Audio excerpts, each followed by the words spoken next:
अभी गुरु पूर्णिमा आ रही है, सब लोग गुरु जी बनाएंगे, कोई कहीं का गुरु जी बनाएंगे, कोई कहीं का गुरु जी बनाएंगे, सब गुरु जी बनाएंगे।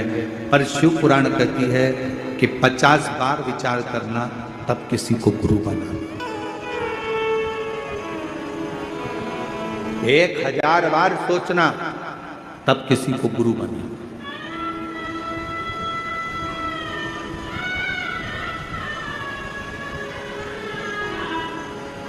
एक मां अपने बच्चे को जन्म देती है और दूसरा गुरु अपने शिष्य को जन्म देता है। मां अपने बच्चे को जन्म देती है और उसको संस्कारों में पिरो देती है और उस बच्चे को बड़ा कर देती है। उसी तरह गुरु अपने संस्कारों से, अपने भजन से, अपने कीर्तन से, अपने मंत्र से अपने शिष्य को श्रेष्ठ बनाकर, माँ अपने बच्चे को संस्कारित बनाकर उसको अच्छी एजुकेशन दिलाकर अच्छी कंपनी में जॉब करा देती है, गवर्नमेंट जॉब करा देती है या व्यापार खुला देती है। और गुरु किसी कंपनी में जॉब नहीं कराता, गुरु उस परमात्मा से मिलाने का प्रयास करता है, अपने दिल को मजबूत करने का प्रयास करता है।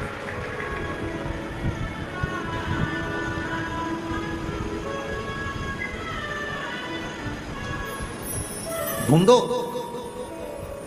कभी ऐसा गुरु मत ढूंढना जिंदगी में जो दूसरों की बुराइयों में लगा हो। कभी ऐसा गुरु मत ढूंढना जिंदगी में जो दिन भर निंदा में लगा। कभी ऐसा गुरु जीवन में मत ढूंढना कि जो लोगों के लिए अपशब्द कहता हो। कभी ऐसा गुरु मत ढूंढना जो जिंदगी भर बस श्राप देता हो, बद्दुआ देता हो, अपशब्द कहता हो।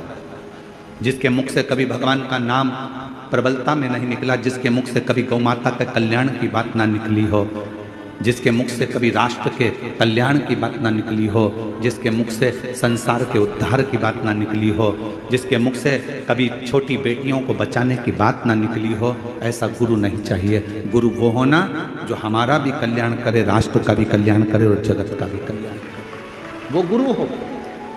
और नहीं मिले तो एक लोटा जल चढ़ाकर शंकर जी के शिवलिंग पर स्पर्श कर कर उसको अपना गुरु मानकर उसकी आराधना करें।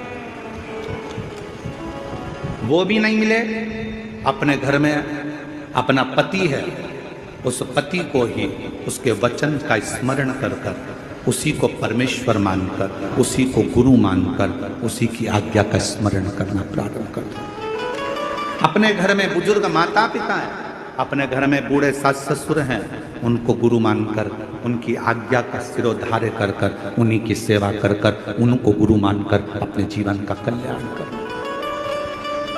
अपने घर में कोई बुजुर्ग है, कोई बूढ़ा है, बुजुर्ग है, बहुत ज्ञानी है, वो उसने जिंदगी के थपेड़े बहुत खाए हैं, कोई ना मिले तो उसको गुरु बना लो। पूर्णिमा का जो व्रत है भगवान विष्णु का भी है तो शिव का भी है। जिस व्यक्ति को रात्रि में, जैसे ही रात हो या दिन हो, भोजन करने के 15 मिनट के बाद ही नींद की झपकी आ जाए, समझ लेना चंद्र कमजोर पड़ गया, चंद्र गड़बड़ हो गया। बहुत ध्यान सुनिएगा जरा। पूर्णिमा का व्रत किसके लिए, वो भी ध्यान से लीजिए। शायद आपने कभी सुना ना सुना, पर अच्छे से सुन लोगे ना, ये व्रत कथा बार बार नहीं मिलने वाली। फिर इसके बाद तो तुम भले वो फिर फेसबुक यूट्यूब पर बाद में निकाल के भले सुनते रहना, पर सुन लो पूर्णिमा के व्रत का महत्व पूरा। एक, भोजन के बाद जब नशे जैसा माहौल हो जाए, आपको बिल्कुल कोई छेड़े ही नहीं, सोई नींद आएगी, जब लग जाए कि अब तो 2 क्षण सोना ही पड़ेगा, नेत्र कितना ही जगाओ तो भी नहीं माने, फिर तो बिन पिए नशा हो जाता है, जो बोले भोले गाता। तो ये जब ये चंद्र अपना प्रभाव दिखाता है तो भोजन के बाद आपको डुबा देता है। ठीक है,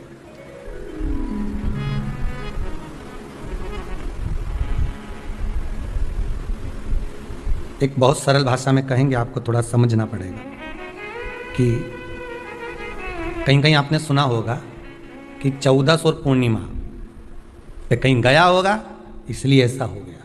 बोले सुना कि नहीं सुना? 14 पूर्णिमा पे कहीं गया होगा या 14 पूर्णिमा पे कहीं गई होगी तो ऐसा हो गया। क्यों कहते हैं, उसका कारण क्या?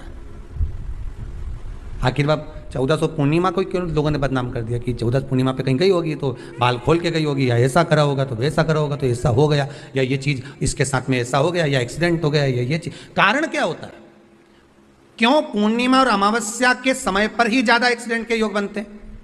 क्यों पूर्णिमा अमावस्या के अंतर्गत ही ज़्यादा कष्ट के योग बनते हैं, बीमारी को पनपने के? कारण क्या होता है? उसका क्रम क्या है? कारण क्या है? उसका एक कारण है आपके चंद्र की महत्वता घट जाना। जब चंद्र की महत्वता घटती है तब जाकर शरीर में कहीं ना कहीं रोग की मात्रा बढ़ जाती है। रोग अपना प्रभाव चंद्र के कारण दिखाना प्रारंभ, पर मन में बेचैनी नहीं हो, बेचैनी रहे, नींद नहीं आ रही है, कुछ मन में ऐसा लग रहा है कि कुछ होने वाला है, मन में स्थिरता नहीं आ रही, समझ लेना कि चंद्र गड़बड़ हो गया है। अब इस चंद्र को साधना है तो शिव तत्व में जाना पड़ेगा। फिर कुछ मत करिए, पूर्णिमा का व्रत चालू कर दीजिए।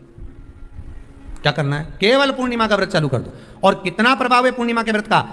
घर में 50 लोगों का परिवार है, 15 लोगों का परिवार है, 20 लोगों का परिवार है, और परिवार में से अगर एक पुरुष या एक स्त्री कोई भी पूर्णिमा का व्रत करता है तो पूरे परिवार के लोगों का चंद्र संवर जाता है, पूरे परिवार के लोगों का चंद्र सुधर जाता है। पूर्णिमा के व्रत का इतना प्रभाव शास्त्र कर रहा है, स्कंद पुराण कर रही है। पर व्रत कब से लेना है? पूर्णिमा का, चैत्र की पूर्णिमा से, ठीक है? नहीं तो तुमने सोचा इतना महत्व सुना है पूर्णिमा के व्रत का तो मैं तो आज से ही नहीं खाऊंगा कछुआ, आज से ले लो। तो ये हर कोई सब तुम्हारा मर्जी पड़े, तुम तो आधी रात को उठ के भोजन करने लगो तो ये कहीं वर्णन नहीं है। तुम तो आधी रात के नहा लो तो ये कोई महत्व? तो हर चीज़ का एक समय होता है कि इतनी बजे उठना, इतनी बजे मंजन करना, ऐसा करना, भोजन करना, ये समय पर फलाहार करना, ये समय पर ये, तो ये सब चीज़ का एक समय होता है, हर चीज़ का एक समय। अब कथा तुम दिन में सुन लो, शाम के सुन लो, अब आधी रात को तुमको कोई उठा के 1 बजे रात के उठ, भेरू उठ जा, कथा सुन ले, तो भेरू उठेगा? और आधी रात को भेरू उठ भी गया ना तो तुम्हें भेर भी बना देगा। हर चीज का एक समय होता है कि आपको ये समय पर आपको ये ग्रहण करना, आपको इस समय पर भगवत स्मरण करना, आपको इस समय पर नाम जाप करना, आपको इस समय पर भगवान की भक्ति को धारण करना। परिवार में अगर किसी ने एक पूर्णिमा का व्रत कर रखा है, एक व्यक्ति ने भी करा है, तो 50 की ग्रह दशा जब उसके स्पर्श में आती है, पूर्णिमा का जो व्रत होता है ना, स्पर्श का सुख दे जाता है। बहुत बहुत ध्यान दीजिएगा। जैसे आपने किसी ने पानी मांगा, आपका पूर्णिमा का व्रत है, और भले आप उठ के पानी लेने नहीं गए क्योंकि आपका व्रत है, क्योंकि जिसका व्रत होता है बेचारी वो तो ज्यादा कुछ करती नहीं पाती, पर किसी ने आपको पानी लाकर तो दिया ना। अब पानी लाकर जिस व्यक्ति ने दिया उसका स्पर्श तो हुआ ना। ये अभी गई थी ना दूसरी लहर कोरोना महामारी, इसको देख लो, इसको टच किया, इससे टच होकर उस पर गया, उससे टच होकर उस पर गया, तो ये कोरोना महामारी। अब जब ये कोरोना महामारी टच करने से फैल सकती है तो व्रत का पुण्य टच करने से क्यों नहीं बढ़ सकता? विचार करिएगा जरा, उसका भी तो पुण्य। अब आपने किसी को जल दिया जिसका व्रत था उसको जल दिया। और सरल भाषा में समझ लो, कभी मथुरा वृंदावन गए हो आप लोग? अगर मथुरा वृंदावन गए होगे, उज्जैनी गए होगे, काशी गए होगे, कहीं तीर्थ में गए होगे, या कभी कुबेरेश्वर धाम कभी आप लोग आएंगे जाएंगे, कभी आपको ज्ञात होगा, तो कभी आप लोग दर्शन करेंगे कि जब भोजन प्रसाद होता है तो लोग उसको बांटने के लिए देते हैं कि कोई आया है तो उसको कुछ प्रसाद मिल जाए, भंडारे की प्रसादी मिल जाए। तो भंडारे की प्रसादी जब वो खाता है उसका स्पर्श होता है, स्पर्श होता है तो जिसने भोजन किया उसका पुण्य जो दे रहा होता है उसके खाते में चले जाता है, उसके खाते में गया। पूर्णिमा के व्रत का नियम है, घर में एक सदस्य भी कर रहा है, किसी ने उसको भोजन बनाकर थाली में कुछ प्रसाद फलाहार सामग्री दी, उसका स्पर्श बड़ी बहू को हुआ, बड़ी बहू रसोई घर में गई, उसने बाकी की चीज़ों को छू लिया, उसको देवरानी ने छू लिया, देवरानी ने कोई बर्तन छुआ, उससे तीसरी देवरानी ने देखा, उसने कोई चीज़ छू ली, तो वो छूते छूते छूते छूते वो पूर्णिमा का प्रभाव पूरे घर के लोगों को हो जाता है, और उनका चंद्र इतना प्रबल हो जाता है कि अपने आप उनकी बेचैनी, उनकी आलसता समाप्त हो जाती है। नहीं तो एक व्यक्ति के कारण पूरे चंद्र दशा खराब। एक दुखी तो सब दुखी, एक सुखी तो सब सुखी। वो देख ले कि हाँ इसको सुख मिल गया है, अब ठीक है।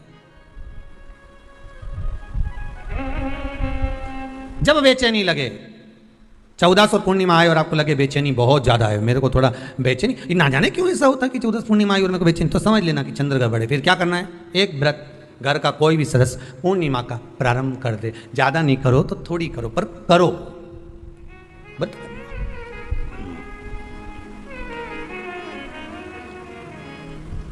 बहुत क्लेश हो रहा हो,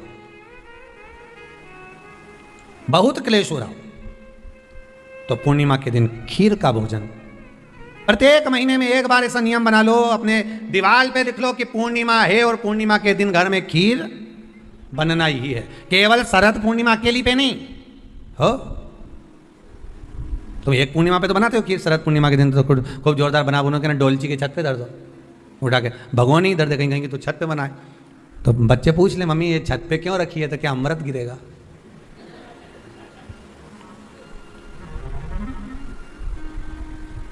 अब बोलो जम के जरा, क्या गिरेगा? अमृत गिरेगा। अच्छा, अब शिव महापुराण की कथा स्कंद पुराण तो कहती है, पूर्णिमा के महत्व को जो दर्शाया जाता है कि शरद पूर्णिमा के दिन चंद्र में से अमृत तत्व गिरता है, गिरता है। पर कब गिरता है? अरे जम के तो बोलो, जब उस खीर का ढक्कन हटा हुआ, केवल खीर का नहीं अपना भी ढक्कन हटाओ, तभी तो अमृत गिरेगा। अब दिमाग में तो ढक्कन बंद है, खीर रख दी छत पे, भगवान मन में सोच रहे कि देवताओं को अमृत कब मिला था? जब उन्होंने मेरा नाम पुकारा था। केवल खीर बना के नहीं धरी थी कि छत पे खीर धर दो और अमृत आ जाएगा, नहीं नहीं, खीर के पास बैठकर थोड़ी देर बैठकर हरे राम कहो सीताराम कहो, सीताराम कहो राजा राम कहो, कुछ भजन तो गाओ। और तुमने तो नीचे से बना के छोरा के दे दी, धरिया ऊपर छत पे, और छत पे ले जाके खीर धर दी और खीर रखी तो मम्मी ने क्या किया, ढक्कन लगा के रखना, बिल्ली खा जाएगी। तो उसमें ढक्कन केवल खीर में नहीं लगाया, अपनी बुद्धि में भी लगा लिया। अरे स्कंद पुराण की कथा कहती है जब पूर्णिमा के दिन तुम खीर बना रहे हो, अगर शरद पूर्णिमा के दिन खीर बना रहे हो तो प्रयास करना कि थोड़ी देर बैठकर राम नाम, कृष्ण नाम, शिव नाम, भगवान की भक्ति का 2-5 भजन तो हो जाए। अब दिमाग में लगा ढक्कन, खीर में भी लगा दो ढक्कन, अमृत कहां से झड़ेगा? भगवान भी सोचे, ना राम नाम लीनो तूने भरी जवानी में, तो डूब के मर जा रे चुल्लू भर पानी में। अब भगवत भजन करे नहीं और क्या कि अमृत झड़ेगा? भगवान के कहीं नहीं झड़े, फालतू की बात। राम नाम बोलती तो अमृत झड़ता, कृष्ण नाम बोलती तो अमृत झड़ता, भगवान का भजन करती तो अमृत झड़ता। इसलिए शरद पूर्णिमा पे मंदिरों में जो खीर बनती है ना, तुम्हारे घर की खीर और मंदिर की खीर के मिला के देखना जरा, दोनों में स्वाद किस में आए, जरा मिला के देखना। मंदिर की खीर में स्वाद आ जाए, क्यों? वहां भाइयों बैठ के खूब भजन गाए, तांबा का हंडा में तातो दरो पानी नीनाए भोला नवा के रंग। अब दिन रात के जो भजन गाने पिली ने 9 बजे से लेकर 12 बजे रात तक खूब गाया, वो भजन का जो अमृत था वो खीर में मिल गया, खीर में मिला तो स्वाद आ गया। अब तुम तो गाई ही नहीं, तो डब्बा में कहीं खाक स्वाद है।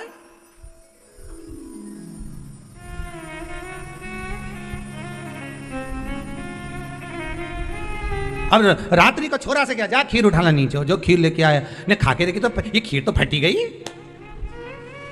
अब खीर ही फट गई। छोरा से 2 धर के दिया, तो ढक के नहीं आया, नहीं ढक के आया, तो इसमें तो मैंने वो चिरौंजी डाली थी, दाग चिरौंजी, पर ये बिजली का कीड़ा हूं कहां से, और डाली थी दाग चिरौंजी, आ गए हम। उस समय पे बिजली का कीड़ा बहुत चले, शरद पूर्णिमा के टाइम पे, काला वाला, और एक ही आ जाए नहीं तो पूरा इलायची का स्वाद ले जाए।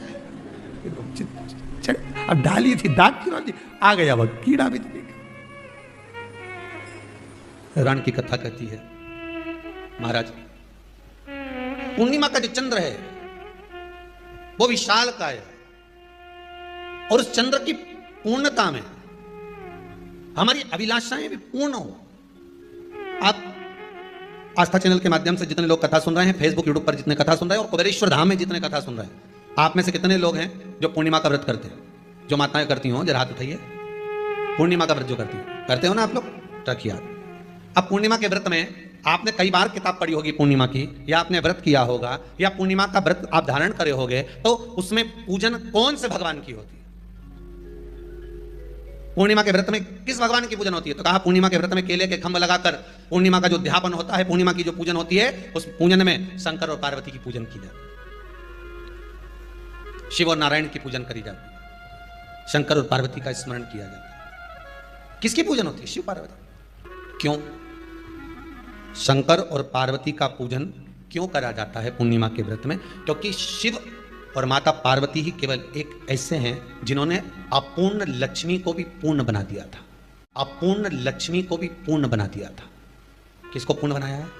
लक्ष्मी। पूर्णिमा के दिन अगर आप शंकर भगवान को एक लोटा पानी अगर शिव को समर्पित कर रहे हो, श्वेत पुष्प को रखकर शंकर जी के ऊपर सफेद फूल को चढ़ाकर अगर एक लोटा जल भी एक पात्र जल भी शंकर को समर्पित कर रहे हो, तो ये लक्ष्मी के लिए ही तो कर रहे हो। और कौन सी लक्ष्मी? पूर्ण लक्ष्मी। पूर्ण लक्ष्मी।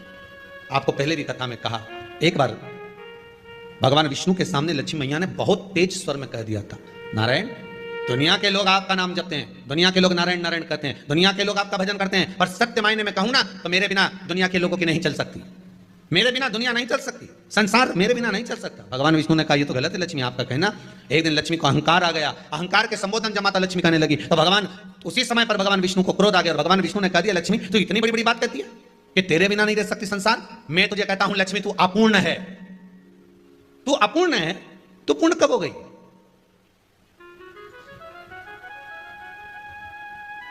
तेरी पूर्णता कहां हो गई? लक्ष्मी की आंख से आंसू बहने लगे, आज आपने मुझे अपूर्ण कहा है। आपको मालूम है आप मुझे अपूर्ण कर रहे हो? आपको यह ज्ञात हो रहा है आप मुझे अपूर्ण कर रहे हो? भगवान कहते हैं, हाँ लक्ष्मी मैंने तुझे अपूर्ण कहा है। अपूर्णता का मतलब आप जानते हो ना? भगवान कहते हैं, लक्ष्मी मैं सब जानता हूं। लक्ष्मी रोती हुई माता सरस्वती के पास पहुंच गई। सरस्वती ने पूछा, क्या बात है लक्ष्मी, क्यों रो रही हो? लक्ष्मी जी ने कहा, क्या बताऊं सखी, मेरे पति ने आज मुझे अपूर्ण कह दिया है। तो क्यों रो रही है तू? अपूर्ण अगर कह दिया, पति ने ही तो कहा है ना, तो क्यों रोना? चल मेरे साथ में। और सरस्वती मैया माता लक्ष्मी को लेकर सीधे पहुंच गई माता पार्वती के यहां। माता पार्वती के यहां जब पहुंची है, माता पार्वती जी ने लक्ष्मी जी को देखा और सरस्वती को देखा तो पूछा कि बात क्या है, क्या हो गया ऐसा, क्या हुआ, क्या है ऐसा जो तुम दोनों आज मेरे पास में आई? क्या हुआ? पार्वती जी कुछ बोलती, शिव जी का ध्यान माता सरस्वती की ओर और लक्ष्मी की ओर गया और भगवान शंकर जान गए कि आज भगवान नारायण ने लक्ष्मी जी को अपूर्ण कहा है। अब देखें माता पार्वती क्या कर सकती है, इसको पूर्ण बनाने के लिए करेगी क्या? क्या हुआ? माता सरस्वती जी बोली, लक्ष्मी को अपूर्ण कर दिया। अपूर्ण कर दिया? हाँ, तो क्या सोचना उसके लिए, इसको मैं अभी पूर्ण बना देती हूं। माता जगतजननी पार्वती ने गोदी में विराजमान गणेश जी को उठाया और उठाकर लक्ष्मी जी की गोद में दे दिया। ले लक्ष्मी, आज से तू पूर्ण हो गई। लक्ष्मी आज से तू पूर्ण है। गोदी में जब तक संतान नहीं है तो नारी को लोग अपूर्ण समझते हैं, पर माता पार्वती जी ने संपूर्ण ब्रह्मांड में एक सिद्धता प्रदान कर दी कि अपने गोदी के लाल को, अपने गोदी के पुत्र को माता ने लक्ष्मी की गोद में देकर लक्ष्मी को पूर्ण बना दिया। वो दिन कौन सा था? पूर्णिमा का दिन, लक्ष्मी को पूर्ण करने का दिन।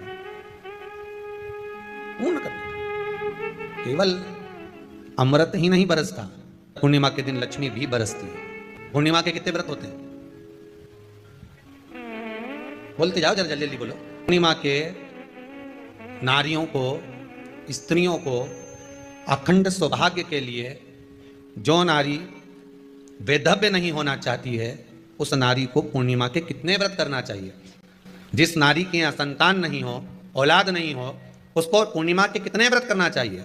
जिस नारी का पुत्र, पति बहुत बीमारी से ग्रसित हो, लग रहा हो कि ये मेरा बेटा बहुत बड़ी बीमारी में घिरा हुआ है, तो नारी को कितने व्रत करना चाहिए? स्वयं भगवान कृष्ण ने माता यशोदा को द्वापर में भी बताया है कि पूर्णिमा के 32 व्रत होते हैं। कितने व्रत होते हैं? 32। हम भगवान कृष्ण यशोदा रानी को, माता यशोदा जी को भी बता रहे हैं 32 व्रत। अब आपको किसी ने बता दिया होगा कि 8 कर लो, 7 कर लो, 6 कर लो, 12 कर लो, इसलिए आपने बोला कि 12 कर लीजिए, 32 कर लीजिए। अरे यहाँ तो द्वापर की कथा भी कहती है, यशोदा जी ने एक बार भगवान कृष्ण को रोक कर कह दिया, ए कन्हैया रुको। कन्हैया बोले, बोलो माँ क्या बात है? कन्हैया जरा रुकिए, इधर आओ जरा। भगवान कृष्ण आए। हाँ माँ बोलिए। जगह का प्रसंग है ये, जिस समय पर राधा रानी कुरुक्षेत्र में नंद बाबा और यशोदा जी को लेकर कुरुक्षेत्र के कुंड में, ब्रह्म सरोवर में स्नान कराने के लिए लेकर जाती है, ग्रहण का समय पर।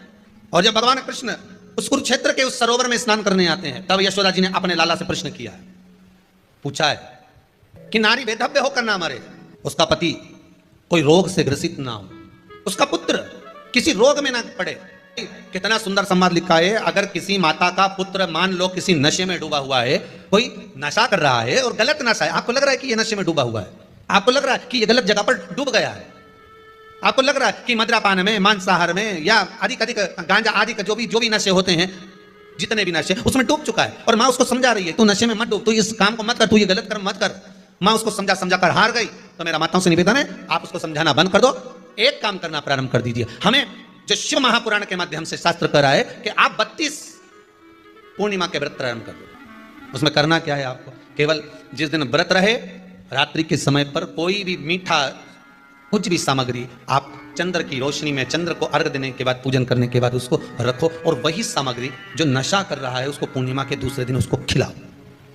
आप धीरे धीरे खिलाना चालू करेंगे, जिस नशे में वो डूबा हुआ उस नशे से वो छूटना प्रारंभ हो जाएगा। 2 पूर्णिमा व्रत करके तो देखो, तीसरे में तुम्हें जरूरत ही नहीं, धीरे धीरे आप रुक, वो छूटना प्रारंभ हो जाएगा। स्वयं भगवान कर रहे हैं, यशोदा मैया ने कन्हैया को रोक लिया कुरुक्षेत्र के उस मैदान में, और भगवान कृष्ण का दर्शन माता यशोदा जी करी। बहुत दिनों के बाद माँ को, आज माता यशोदा को लाला का दर्शन हुआ, बहुत समय के बाद, जाने के बाद बहुत समय। कृष्ण से माता यशोदा जी ने पूछा, कन्हैया लो, किसी नारी का पुत्र या पति रोग से ग्रसित हो, उसके पति की या पुत्र की आयु थोड़ी सी हो, तो हे कृष्ण, उस नारी को कौन सा व्रत धारण करना चाहिए या किसकी पूजन करना चाहिए? ये कुरुक्षेत्र की भूमि का संवाद है। भगवान कह रहे हैं, मां, अगर नारी अपने पुत्र और अपने पति के लिए, उसकी उम्र की वृद्धि के लिए, रोग मुक्ति के लिए, विश्व के ताप को कम करने वाले चंद्रदेव की आराधना, पूर्णिमा के व्रत को धारण करती है, तो नारी उस व्रत के प्रभाव से अपने पुत्र और पति की बीमारी को, रोग को हर लेती है। रोग का हरण कर लेती है।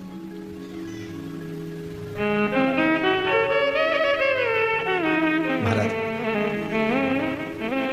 जो बच्चा बुद्धि से विकलांग हो, विद्या में कमजोर हो, परीक्षा हॉल में पेपर देते समय भूल जाता हो, वे एक काम ना करता हो, निवेदन है किसी भी पूर्णिमा की रात्रि को 12 बजे गाय के, गौ माता देसी गाय के जो 4 थन होते हैं, उन 4 थन में से जो आगे के थन होते हैं, 2 पीछे की ओर होते हैं, 2 आगे की ओर होते हैं, तो जो आगे के 2 थन हैं उस थन का दूध निकलवा लिया जाए, और उस दूध का कोई भी मीठा पदार्थ बनाओ तो ठीक है, ना बनाओ तो उसी दूध में शक्कर मिलाकर पूर्णिमा की रात्रि को, जो विवेक से कमजोर हो, बुद्धि से कमजोर हो, या याद करा हुआ सब भूल जाते हो, या आपके लिए भी है कोई चीज रखते हो भूल जाते हो, विवेक याद नहीं रहता, बुद्धि में इतना प्रबल बल नहीं आ पाता, याददाश्त कमजोर होती चली जा रही, तो किसी भी पूर्णिमा की रात्रि को 12 बजे गाय के आगे के 2 थन का दूध, उसमें कोई पदार्थ, शक्कर, गुड़ कुछ भी मिलाकर भगवान के चंद्रदेव की साक्षी में उसको पिला दिया जाए। महाराज, बार बार पिलाने की जरूरत ही नहीं पड़ेगी, एक ही बार में काम कर जाएगा और विवेक पूर्ण तरह से कार्य कर लेगा। इसी गाय के आगे के 2 थन का दूध बड़ा प्रबल होता है। पूर्णिमा की रात्रि को 12 बजे उसका प्रयोग किया जाए। दूध को निकाल लो शाम के समय, रात्रि के समय ग्वाले से कहकर, जिसके यहाँ पर देसी गाय हो वहां निकलवा कर उसको रखा जाए, उसका पान करा जाए। रोग बीमारी में प्रबलता, तो माँ यशोदा जी जग कल्याण के लिए पूछ रही है। जब देवता 33 कोटि देवता उस चंद्र के इंतजार में रहते हैं कि ये चंद्र प्रबल होगा, तब जाकर ये चंद्र यहाँ पहुंचेगा, तब जाकर हम मंथन करेंगे, तब जाकर वो अमृत मिलेगा, और उस अमृत को देवता धारण करेंगे तो वो आनंद पा जाएंगे। हम क्यों एक एक पूर्णिमा छोड़ें? एक एक पूर्णिमा के महत्व को जानिए। कोई पूर्णिमा साधारण नहीं है, कोई प्रदोष साधारण नहीं है, कोई शिवरात्रि साधारण नहीं है। 12 महीने शिवरात्रि पड़ती है, 12 महीने में प्रदोष पड़ते हैं, तो महत्व ही नहीं जान पाते। कौन से प्रदोष पर क्या करना है, कौन सी पूर्णिमा को क्या धारण करना है, कौन सी शिवरात्रि पर। कई लोगों को तो यहां तक नहीं मालूम था कि भाई श्रावण के महीने में भी शिवरात्रि आती हो, तो बस लोगों के कि शिवरात्रि का पूजन हुआ, तो उसका स्मरण क्यों छोड़े हम? अगर ये वेद और शास्त्र ब्राह्मणों को दिए गए हैं, ये वेद और शास्त्र विद्वज्जन को दिए गए हैं, तो इसका स्मरण होना चाहिए कि हम निकाल कर जनमानस तक ये चीज पहुंचाएं कि हमें इस दिन ये पूजन करना है, उसका स्मरण होना चाहिए। कृष्ण से यशोदा जी ने पूछा तो भगवान कृष्ण ने कहा, मां, पूर्णिमा का व्रत अगर नारी 32 पूर्णिमा धारण कर लेती है तो वो नारी बेधव्य होकर नहीं जाती।